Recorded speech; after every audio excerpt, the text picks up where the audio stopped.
Hi friends, welcome to our channel. Brahmamudi serial next ఎపిసోడ్లో ఏం జరగబోతోందో ఈ వీడియోలో చూసి తెలుసుకుందాం. అప్పుని నిలదీసిన ధాన్యలక్ష్మి అసలేం జరిగింది అని తెలుసుకోవడానికి ఈ వీడియోని స్కిప్ చేయకుండా ఎండ్ వరకు చూసేయండి. అప్పు తన డ్యూటీ అయిపోగానే ఇంటికి తిరిగి వస్తుంది. అలా ఇంటికి రాగానే అందరూ రాజ్ జైల్లో ఉన్నారని చాలా బాధపడుతూ ఉంటారు. ఇంకా అప్పు కూడా ఏమీ చేయలేక తన గదిలోకి వెళ్తూ ఉంటుంది. అప్పుడు ధాన్యలక్ష్మి అప్పు అలాగ ఏమీ పట్టించుకోకుండా మౌనంగా తన గదికి వెళ్ళిపోతుందని కోపంగా ఆగు అని అంటుంది. అప్పుడు అప్పు ఆగి అలానే చూస్తూ ఉంటుంది. అప్పుడు ధాన్యలక్ష్మి, ఎంత ధైర్యం ఉంటే నువ్వే దగ్గరుండి మా రాజుని అరెస్ట్ చేసి జైల్లో పెడతావు? అసలు నీకు కొంచెమన్నా కృతజ్ఞత భావం ఉందా? నువ్వు కళ్యాణ్ విడిగా ఉంటున్నప్పుడు రాజ్ మిమ్మల్ని ఇంటికి తీసుకురావడానికి ఎంతలాగా ప్రయత్నించాడో, మీకు సహాయం చేయాలని ఎంతలాగా కోరుకున్నాడో నీకు తెలుసు కదా అప్పు.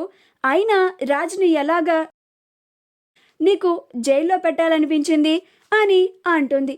అప్పుడు అప్పు, నేనేమీ కావాలని చేయలేదాంటీ అని అంటుంది. అప్పుడు ధాన్యలక్ష్మి,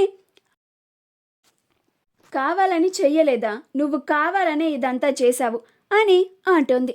అప్పుడు అప్పు, లేదాంటీ, నేను ఒక బాధ్యత గల పోలీస్ ఆఫీసర్గా మాత్రమే నా కర్తవ్యాన్ని నేను చేశాను అని అంటుంది. నేను బావగారిని ఇంటరోగేట్ చేసేటప్పుడు కూడా అనుక్షణం నాలో నేను ఎంతలా బాధపడ్డానో నాకే తెలుసు అని అంటుంది. అప్పుడు రుద్రాని, చాలా బాగుందమ్మా నువ్వు చెప్పేది. మా రాజుని జైల్లో పెట్టి నువ్వు మాత్రం చక్కగా ఇక్కడికి ఇంటికి వచ్చేసావు. ఇలా మా రాజుని అరెస్ట్ చేసి ఎన్ని రివార్డులు సంపాదించావమ్మా? మా రాజుని అరెస్ట్ చేయడానికి నీకు ఎవరు ఎంత ఇచ్చారు? ఎంత పేరుని సంపాదించావు? ఎన్ని అవార్డులు వచ్చాయి నీకు అని అంటుంది. అప్పుడు కళ్యాణ్ అత్త అని అంటాడు. అప్పుడు రుద్రాని, ఏంటిరా కళ్యాణ్, నీ భార్యనంటుంటే నీకు కోపం వస్తుంది? నీ భార్య చేసిందేమన్నా మంచిగా ఉందా అని అంటుంది. నీ అన్నయ్యనే తీసుకెళ్ళి జైల్లో పెట్టింది నీ భార్య, దానికి నీకు కోపం రావడం లేదా అని అంటుంది.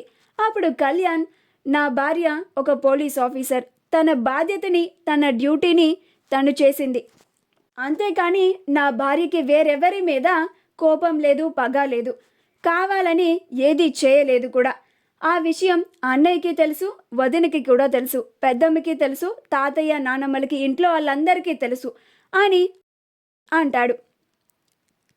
అప్పుడు అపర్ణ, అమ్మ అప్పు, నా కొడుకు ఎప్పుడు బయటకు వస్తాడమ్మా అని చాలా బాధపడుతూ అడుగుతుంది. అప్పుడు అప్పు అపర్ణ బాధని చూసి ఏమీ చెప్పలేక తను కూడా బాధపడుతూ ఉంటుంది. కానీ ఆ బాధని తనలోనే తమాయించుకొని త్వరలోనే బయటికి వస్తాడంటీ, నన్ను నమ్మండి, బావని ఎలాగైనా నేను బయటికి తీసుకొస్తాను. ఇప్పుడున్న ప్రతి సాక్ష్యం బావకి ఆపోజిట్గానే ఉన్నాయి. ఏదో ఒకటి బావకి సపోర్టుగా, బావ ఎలాంటి తప్పు చేయలేదని, ఆ సామంతిని చంపలేదని రుజువు చేయగల సాక్ష్యాన్ని నేను సంపాదిస్తానాంటీ అని అంటుంది. అప్పుడు ధాన్యలక్ష్మి, ఏంటమ్మా నిన్ను నమ్మాలా? ఇంత చేసిన తర్వాత కూడా నిన్నెలా నమ్మాలి?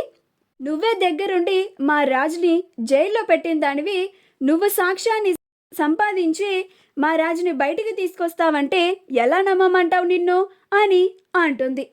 ఇప్పుడు కావ్య, చిన్నత్తయ్య, నా చెల్లి మీద నాకు నమ్మకం ఉంది. నా చెల్లి ఎలాంటిదో నాకు తెలుసు. తను ఏం చేసైనా సరే నా భర్తని బయటికి తీసుకొస్తుంది అని అంటుంది. మా వీడియో కనుక మీకు నచ్చినట్లయితే లైక్ చేయండి, షేర్ చేయండి, మా ఛానల్ని సబ్స్క్రైబ్ చేసుకోండి. పక్కనే ఉన్న బెల్ ఐకాన్ని క్లిక్ చేయడం మాత్రం మర్చిపోకండి.